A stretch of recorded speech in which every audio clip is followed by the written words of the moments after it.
Yeah, I think first and foremost we can cross off the tight ends at the Senior Bowl because this is pretty indicative that the Eagles are confident in their players they have on hand at that particular position, and these are going to be the two guys. And I don't necessarily disagree with the strategy because that was one of the strengths of their team last year. They both played pretty well overall. You mentioned Zach Ertz. I agree with you. I think that the ceiling of him is pretty high, and that's why he got the big number that he did do.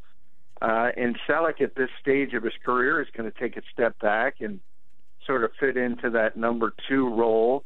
But you're going to see a lot of 12 personnel, and I think that's indicative of the realization that there isn't a ton of talent at the wide receiver position on the team right now. The draft is kind of weak at the wide receiver position this season after back-to-back years of being pretty strong.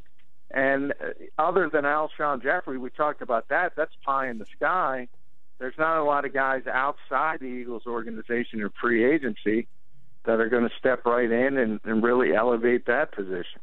Yeah, John, and, realistically, I think Frank Reich, he has spoken, Peterson in Kansas City, and then the tight end position in Cleveland. It seems that the tight end position is going to be an important one for this, offense moving forward.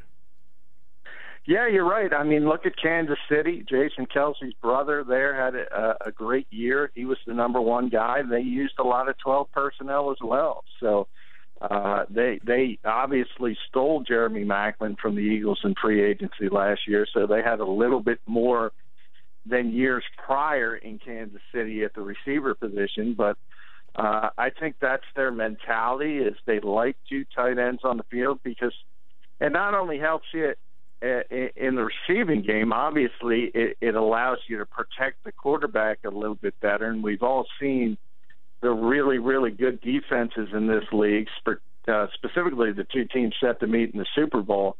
The one thing they all do well is get to the quarterback. So anytime you can have that extra blocker on the field, it's helpful. John, a lot of interesting stuff. By the way, Doug Peterson finished off his staff today as they add another coach to the staff, and I guess that clears everything out from them. And it is the hiring of Chris Wilson now, I guess, to work with the defensive line. There were some talks that they had reached out to the guy out in Detroit that worked with Schwartz before, but so now Peterson's got his entire staff wrapped up. Yeah, and he, Chris Wilson, the guy they hired, was Fletcher Cox's defensive coordinator for 1 year at Mississippi State, so he has a history with him there. It's a long-time college guy. This will be his first move to the NFL after about 20-plus years in the college ranks. But he was at some really, really impressive programs, Southern California, Georgia. I just mentioned Mississippi State. His alma mater, Oklahoma, also coached there. So he's been at some really, really big-time programs. And I think that familiarity with Fletcher Cox can only help. John, the interesting stuff today, too, Doug Peterson at the Senior Bowl, and he has kind of said that, he sat down with Sam Bradford, and it sounds like to him that Bradford wants to come back here. Now, I'm sure Bradford's not going to say, no, I don't want to come back here. But as the days continue to turn and we know what's going on out there with the Senior Bowl here, Peterson sitting with Bradford is at least a movement in the direction it seems like that the Eagles are interested.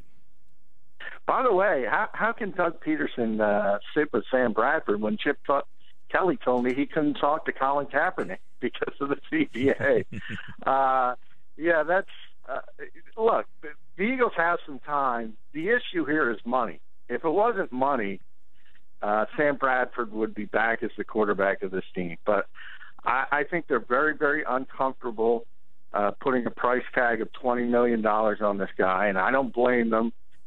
So they're trying to look at this thing in every way possible. Some people have thrown out the franchise tag and then trying to trade him. I don't know if that's plausible because I don't know of any team in the NFL that's going to agree to pay this guy $20+ million and throw in a draft choice on top of it to give to the Eagles. That doesn't make a lot of sense to me. So I continue to think unfortunately for Philadelphia, they're going to be moving on without Sam Bradford. And the longer they sort of hem and haw about it, it gives the indications that they're trying to figure something out. Because let's face it, Mike, look at how quickly they've acted with Zach Ertz and Brent Selleck, and Lane Johnson's probably going to be done, if not by the end of this week, the end of next week. They're now talking with Fletcher Cox. This team is very clear cut with a plan, and the dragging of the feet with Sam Bradford says a lot. Yeah, and I know Zach Ertz said that he thinks that Bradford wants to stay here, and everybody's saying all the right things, but I guess it's going to come down to the dollar signs. That ultimately will be the thing, but the draft time always gets people excited, and you got all these people down there watching these young quarterbacks. You wonder what the market for Bradford's going to end up being once this week is over. Yeah, that's true, too. I mean, there's still the injury history. I don't think any team, whether it's Houston, Cleveland, whoever you want to throw out there, is going to be comfortable giving Sam Bradford 4 years. So I know a lot of people are speculating that Sam and Tom Condon, his agent, would accept a 1-year deal if it's near $20 million. He would bet on himself again and see how things shook out at the end of that. I think that would be more palatable for the Eagles. It's still tough to write that check for one season, but at least it's up, and you can at least kick the can down the road, so to speak, and put off a major decision for 365 more days. But I continue to think the best scenario for this organization where they are right now is to reboot at that position, try to get the heir apparent. I think one of the three will be there at number 13.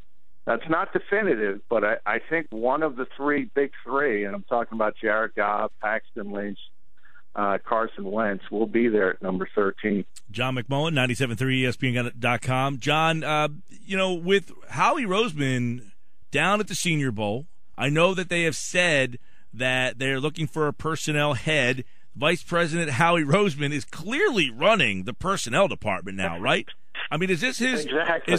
Is this an on-the-job audition? I mean, is he trying to prove to Laurie by making these aggressive signings, getting all this stuff out there that, hey, we don't need to bring another guy in. I'm the right guy. No.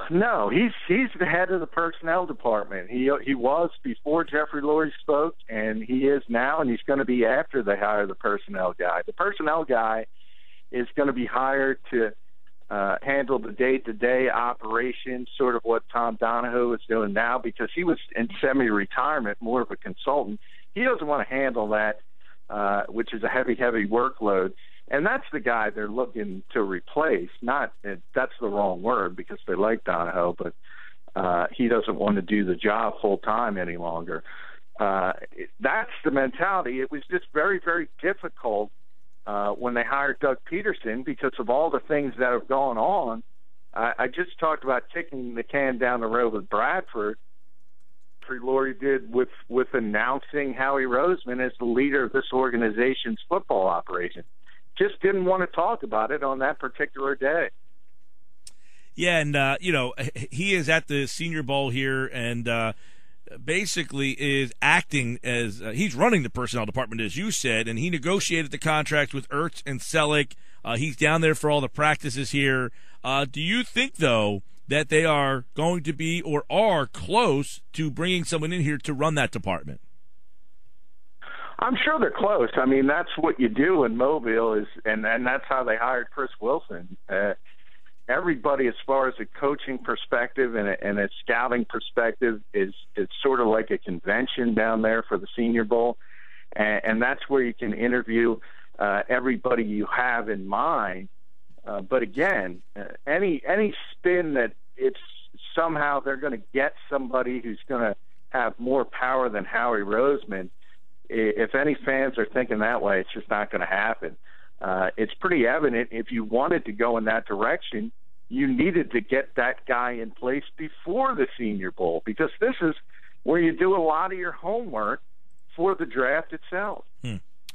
John, at this stage of the game, as you mentioned, there's going to be a lot of candidates down there, but what will Howie Roseman's role be? I think some people are concerned that he's going to have a voice on draft day. Do you think that he's still or will again be the guy on draft day? Now, and before, well, I'll let you go ahead and answer that question first.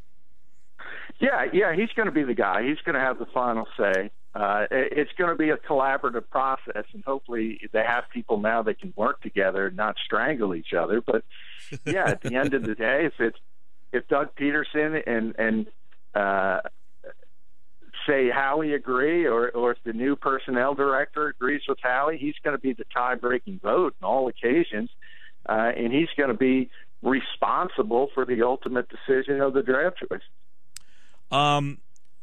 Roseman, I think, and if you were completely neutral down the middle and just looked at his draft choices, I know we can't run every single, I guess we could, but would you say he has more hits, misses, or is he just like, look, the guy's not awful, the guy's not great, he's just a middle-of-the-road general manager? The team has won, 10 games, they won a division with him as the GM. Does he deserve a lot of criticism? How would you surmise Howie Roseman, personnel director, GM, whatever you want to call him, guy making personnel decisions? Yeah, I think his reputation as being very, very poor at it, I think that's unfair. I think he was average to above average if you look at it before he had the power taken away. I think when you add in his ability to be a forward thinker in as far as contracts go, and you've seen some of that envelop over the first couple days of this week, and you're going to continue to see it with, as I said, Lane Johnson most likely next, and perhaps Fletcher Cox. I think when you add that part into it, he's above average. He's not great by any stretch of the imagination. He's not Ron Wolf. He's not going in the Hall of Fame. But he, as I said, he's doing a heck of a lot better job than Chip Kelly did last year. And maybe that's just experience.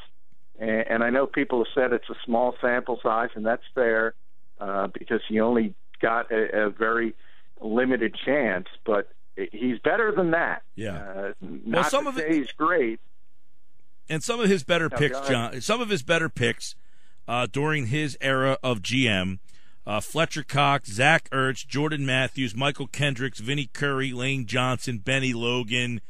Somebody tweeted he traded David Fluellen for Cody Parkey. Now, Parkey, when he was here last year, was a Pro Bowler. David Fluellen, I don't believe, ever stepped on the field. So I remember at the time, that trade for Parkey, does Chip Kelly, make it that kind of trade where you find a practice squad guy and get a guy who contributes to your team? Those were sneaky picks. The Bryce Brown trade he makes where he gets like a 4th-round pick or a 5th-round pick for a guy who realistically hasn't helped Buffalo. He went out to Seattle. So he has made some under-the-radar moves. Yeah, he's made some bad ones, but I think if you're going to grade his negatives, then you got to at least throw out some of his positives. And Cox, Ertz, Matthews, Kendricks, Curry, Lane Johnson, and Logan, that's a pretty nice crop of players for this team.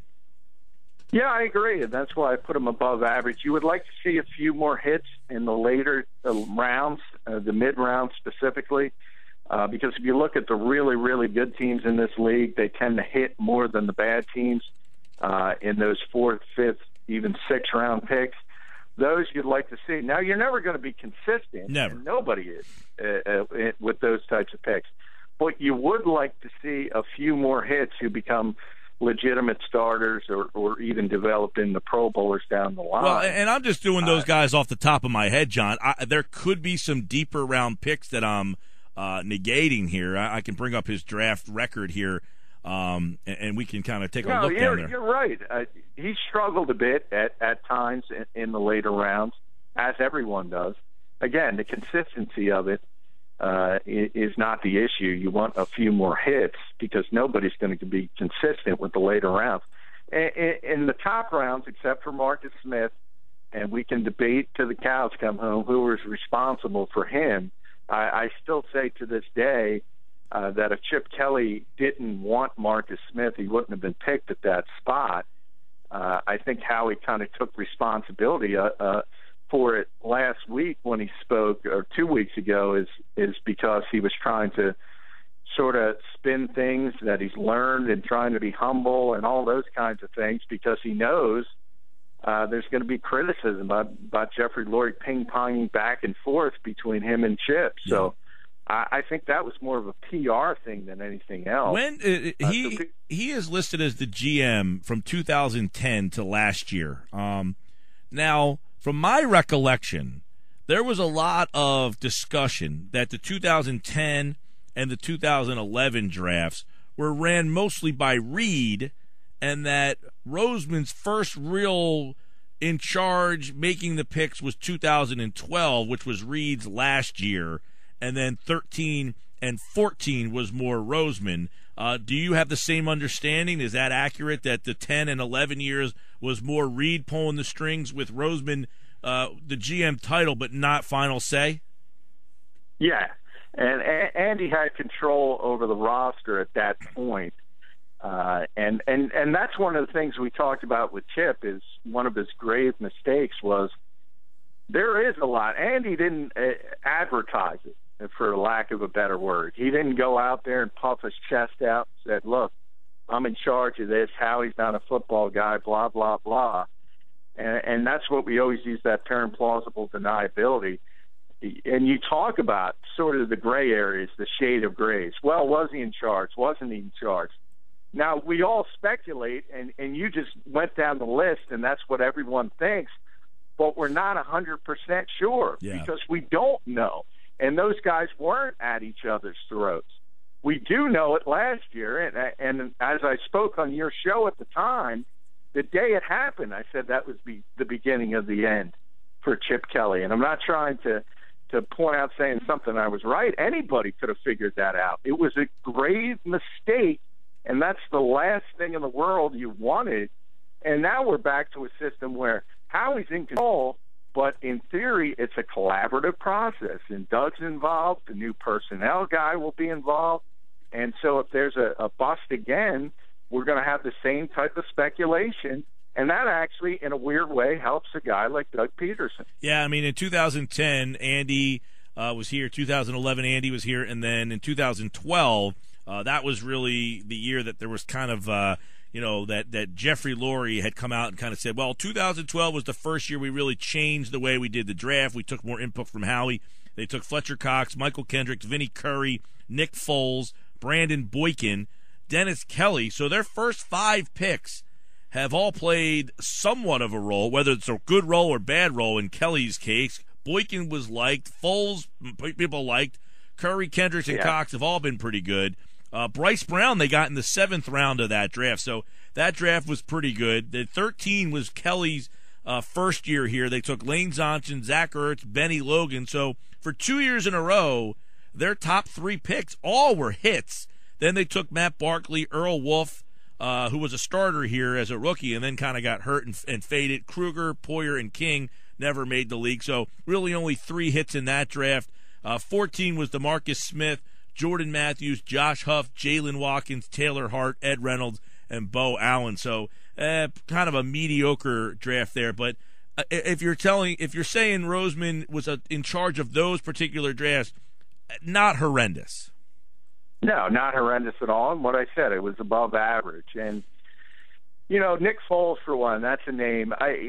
Andy Reid wanted Nick Foles, and there's a perfect example of he got a guy who wanted, but everybody was on the same page. And that's what was missing in this organization. Hopefully it comes back to it. But I think that there was a lot of damage done by that power struggle, because not only to Chip Kelly, but also to Howie Roseman, because he was portrayed as you constantly heard the term, and Chip's still doing it in San Francisco. Yeah, football guy, football guy, football guy, and it was portrayed like Howie just doesn't understand that aspect of the job. And I don't necessarily agree with it. Just because he had a different background doesn't mean he can't study and he can't learn the game. And one of the few things no one will criticize Howie for is he's a hard worker. And he never stopped watching film. He talked about that at the Senior Bowl. People make jokes. He's got the pencil behind his ear. He's got the pad in front of him again. He likes it. He enjoys it. This is his passion. That's not to say you're automatically going to be good at it because it's your passion, but I think it's unfair if you look at the resume and you just ran down the names. It's not nearly as bad as people think it is.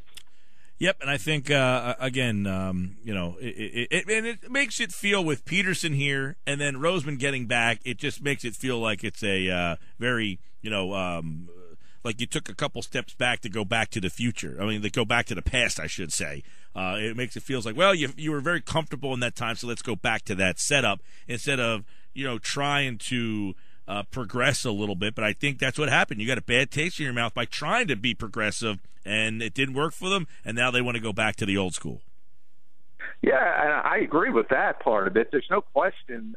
They, after going through 3 years of Chip Kelly, they kind of realized how good things were under Andy Reid, and they wanted to duplicate that without him. And they did. They got as close as possible by getting a guy he's mentored for many years as the head coach, and you have Howie. The only one who isn't back is Joe Banner. Who knows? Maybe he'll be the personnel guy. Ah, boy, that's interesting. He's built himself a nice little second career here as an ESPN front office. Has more on the Eagles offseason, of course, at 97.3 ESPN.com. Up in the must-read section at the top, Mullen's Eagles coverage, and you can get it all in one spot. All right, John, take care, pal. Hey, thanks, Mike.